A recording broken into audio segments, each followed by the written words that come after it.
Welcome to the realm of Millenia. Here today, big boy, girl, child.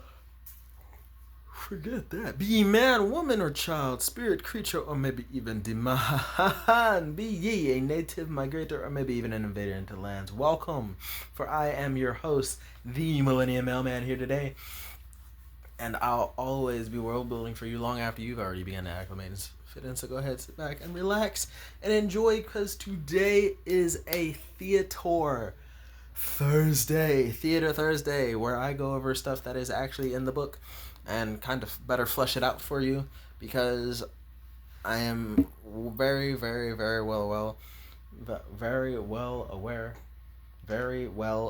that it may or may not make full sense in the main story, the book. The book called Realm of Millenia, in my Realm of Millennium series. Right? So, here in my very open world concept story, hey buddy.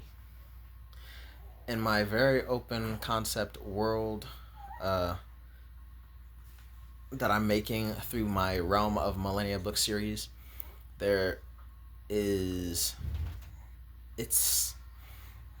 I don't want to call it opium of any of sorts, but if I had to, it would be dystopian.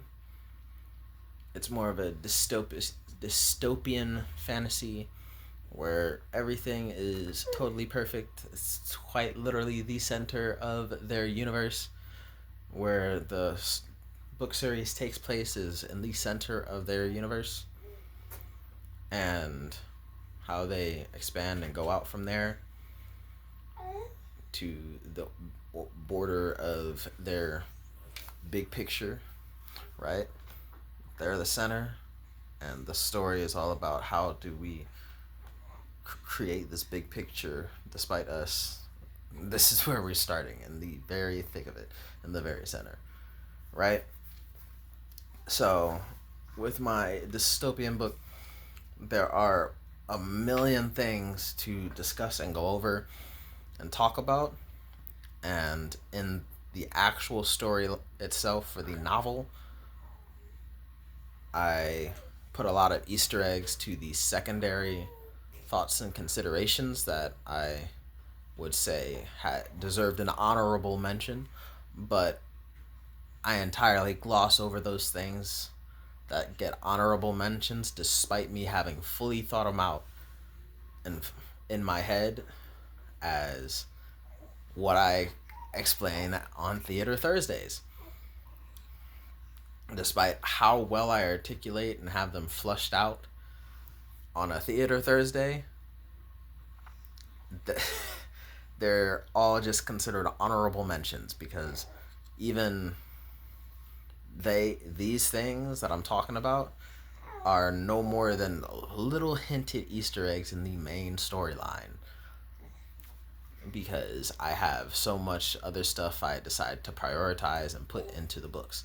Now, this relationship here that I'm gonna go over does appear in book number 1, right? But there are many instances where this relationship develops through the rest of the book series that I already have the guidelines written up for. I already have little Easter egg hints to this relationship as well. But again, it's just a little side story, one-off spin of the main storyline, right? But enough talking.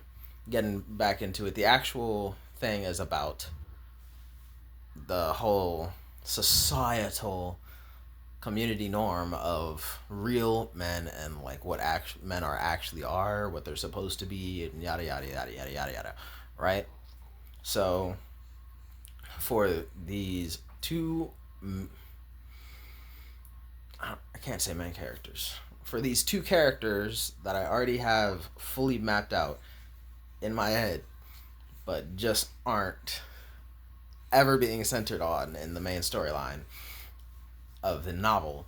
For these two characters, it's the main understanding boy of boys and men, and then a son and his father, right?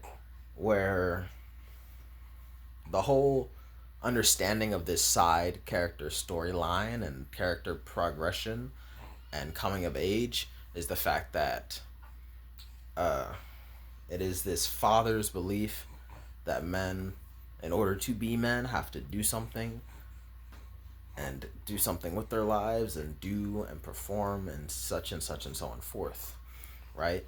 And he's trying to pass on this comprehensive understanding to all his children, but specifically this one. But anytime it comes to talking to this one, he's like, he fumbles his words because he just cares a little bit more than the others, and it makes it seem like he cares a bit less because he can never get his words right talking to this particular child of his.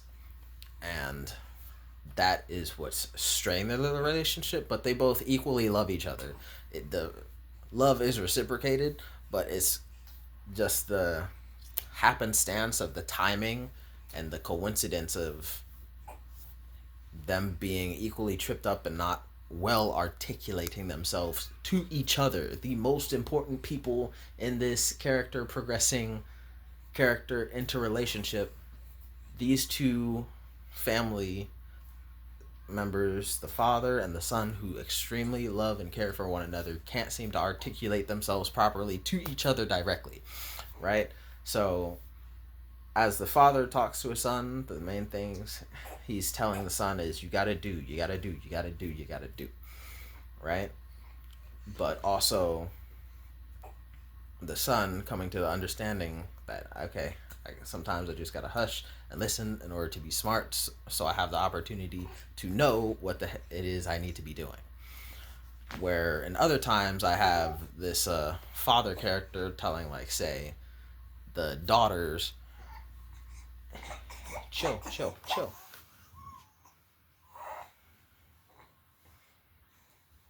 There you go. Where I have this father character being able to easily articulate and tell the other kids, to include the daughters, like, hey, daughters, you go out there and you're supposed to be looking for this in a man, this, you're looking and understanding this so that you can be able to go about this and yada yada. So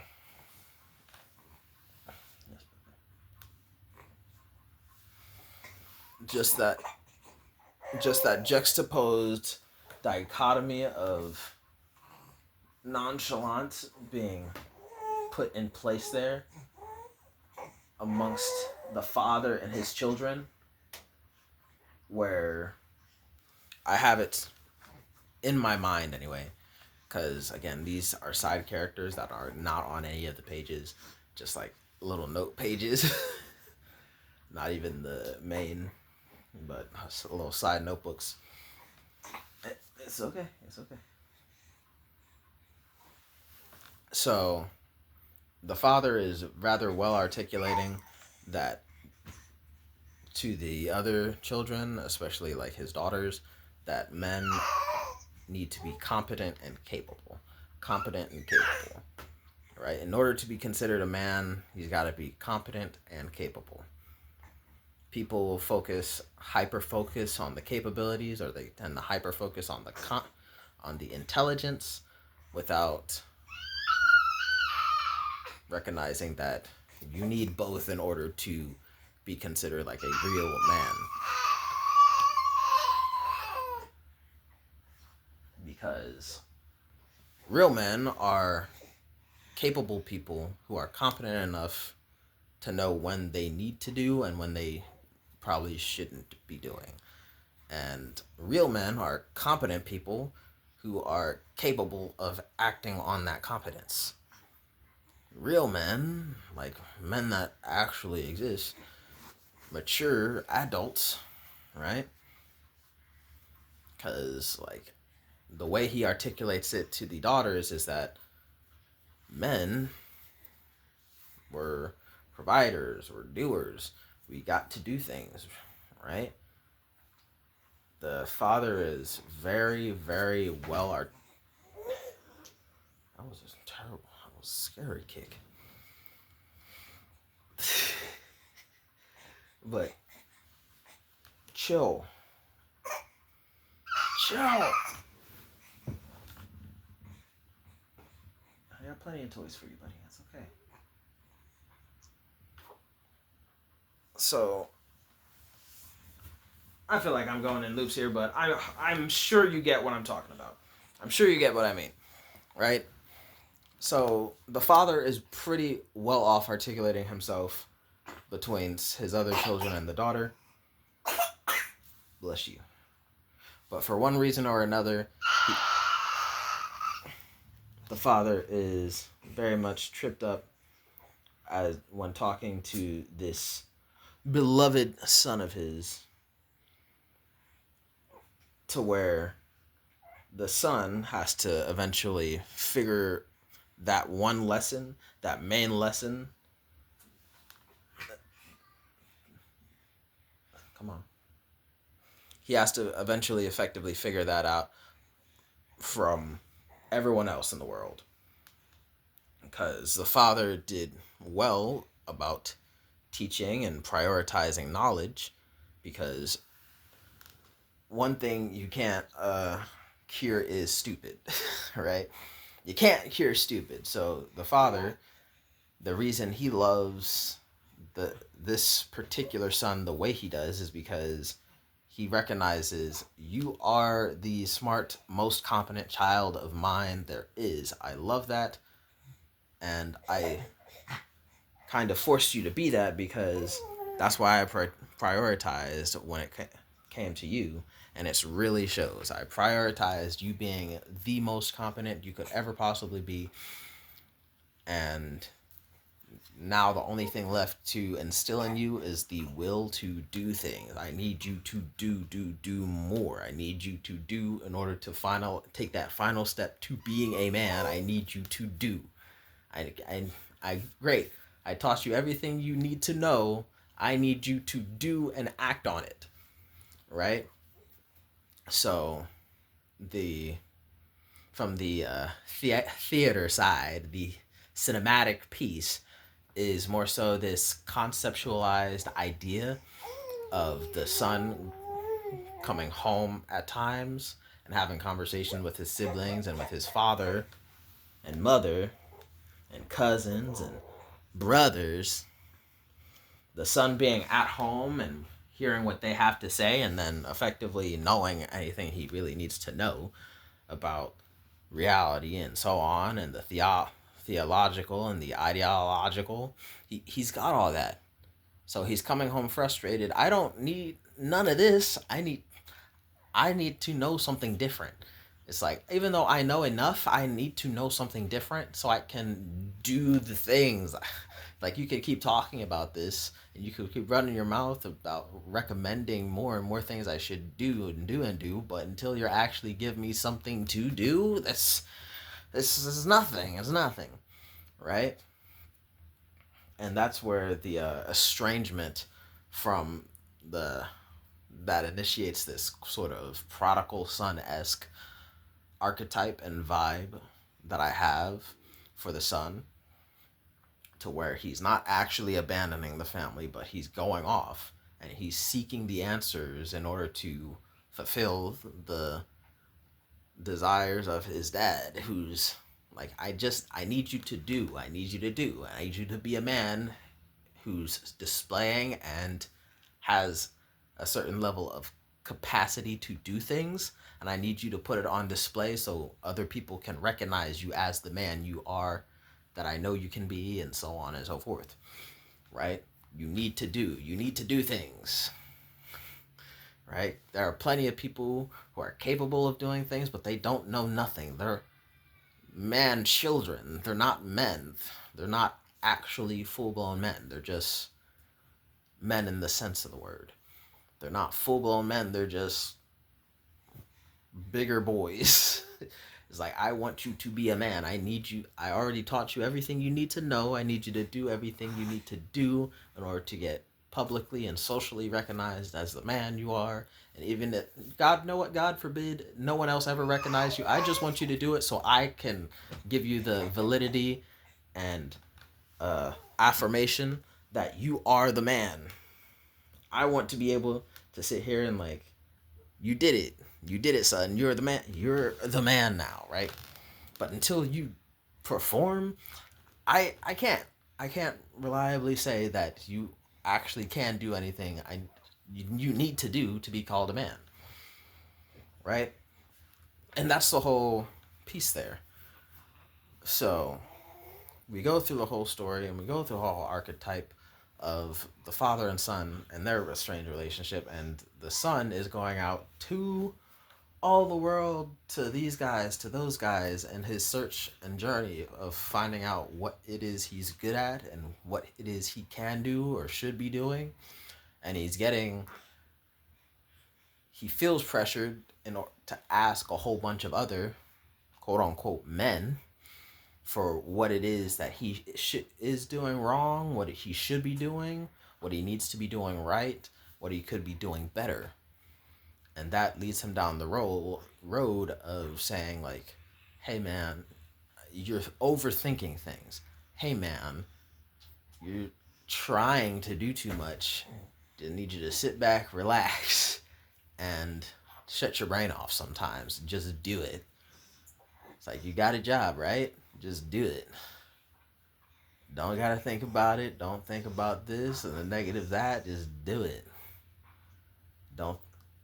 So the world and his peers are basically telling him, don't worry about the thing. Every little thing is gonna be alright, right? So the world is telling him it's not that serious. To the point where after a certain amount of time, that truly becomes the only real thing to him. Where it's like, oh, I don't need to do any of those. I don't need to do any of those. Well, you're pretty well put together. You have a whole bunch of money. You get a whole lot of girls. You get a whole lot of wives. You get a whole lot of this, and you get a whole lot of that. And I'm sitting here with nothing but intellect. You know what? Intellect hasn't gotten me very far. I'm going to just throw all that in the trash and start doing what you guys do. And to a certain degree, it works perfectly fine for him. But at the same time, he's never going to reach the heights of those guys because that's not his thing. His thing was intelligence. He just needed to put his intelligence to use and do something with it. And he never did. He never had that good articulation that needed to, of someone telling him, you can do things with the stuff you already know. You can do something with that rather than it be entirely physical. That aspect of what you do needing to be physical, right? So he goes out there and he starts doing things against his own better judgment at times that effectively ruins him. Ruins him here, ruins him there, and lo and behold, right? So when he becomes this relatively unrecognizable figure to even his own family, and everything's going south, the trials, the tribulations, oh why, oh why. Everything's happening all at once, and he manages to get over it. He manages to put on a happy face or put on a staunch stoic figure at times when other people are like, you can show emotion, you can cry, you can get a hug. I want to give you a hug because I would be bawling my eyes out if when I knew my mother died, like, and you just can't seem to be bothered. You didn't even want to show up to the funeral, right? So there are plenty of times here and there where he can cinematically, like in like a TV series or maybe even a movie cinema, just like he goes through the stages of denial, which just goes off to show like more toxic masculinity traits, right? Attributed to the doings, right, of a man without any of the intellectual aspects, right? But it's a balance. You have to be able to think for yourself and do what you need to do. And a lot of people, I'm not going to talk about no majorities and generalize everyone, but a lot of people forget that it's always a balance. It feels impossible, and I promise you it's going to continue to feel impossible to a lot of people a lot of time. But it's not impossible, and it's just impossible for a lot of people to articulate so you can be successful. It's impossible for a lot of people to articulate it so you, who's trying to figure it out, to be successful. But it is possible to strike that awesome balance. It is possible to even maybe say get to your perfect balance between the two, thinking and doing. But it is not always possible for people to articulate that. So in the way I have it set up for these two characters, the father and the son, there is this certain level of consequence and backlash being faced between the two, as well as a hey man, chill out, as well as they're also being this subsidiary narrative of coming to understand that a lot of the negative repercussions for the son's actions is a bit self-inflicted because of, hey, you are an intellectual and you're not using that to your benefit. A whole lot of your life could have been easier going through things if you actually operated from something you specialize in, your intelligence. But you effectively became more barbaric and ridiculous because you were so obsessed with the last thing I need. That last thing I need is to be strong. I need to be more masculine in this aspect. It's like anyone can get strong, anyone can do those things, anyone can do for sure. But the whole point was that you need to strike a balance where I want you to know as much as possible, because you can definitely grow in strength and accomplishments and achievements later on. You can't grow your intelligence per se. It's like there's no cure for stupid. That's a whole common phrase in the real world. There's no cure for stupid. You can't cure stupid. So the father understood that phrase and he passed it down the way he thought best to do it, which was teach his children to be smarter and then get them more so involved in prioritizing their strength when their intelligence hits a bottleneck. When your intelligence hits a bottleneck, go ahead, pursue strength. When your strength reaches a bottleneck, go ahead, see some more intelligence. But this the best way to go about this loop is starting with intelligence, because if you start with strength, you're going to have a very, very large gap in your intelligence that's going to make you look like Braun and no brain. Braun with no brain, right? So, going from that understanding of the father-son dynamic here, that is the way I have them set up, where the son is just trying his best and he's having his own shortcomings, but in a movie-esque manner, cinematically, in a TheaterThursday perspective here, there's nothing too dramatic, but you can dramatize and dramatize it for a theatrical cinematic pleasure and the audience's viewing pleasures, right? Because that's all the plot I really. Hey man, stop it.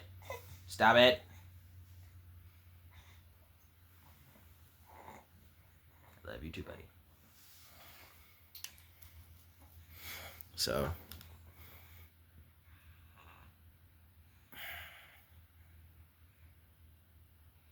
There's probably more I had to say, but I already forgot it. So, hey, that's just me. That's just me. The father-son dynamic, so on and so forth. How about you?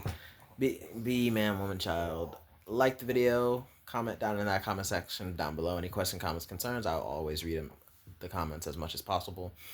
Go ahead and share the video for the more exposure on this video. And by all means, never forget and acknowledge. Please never forget and acknowledge that you are implored to subscribe if you feel like it, and dislike the video if you dislike any and everything I had to say. That is perfectly fine by me.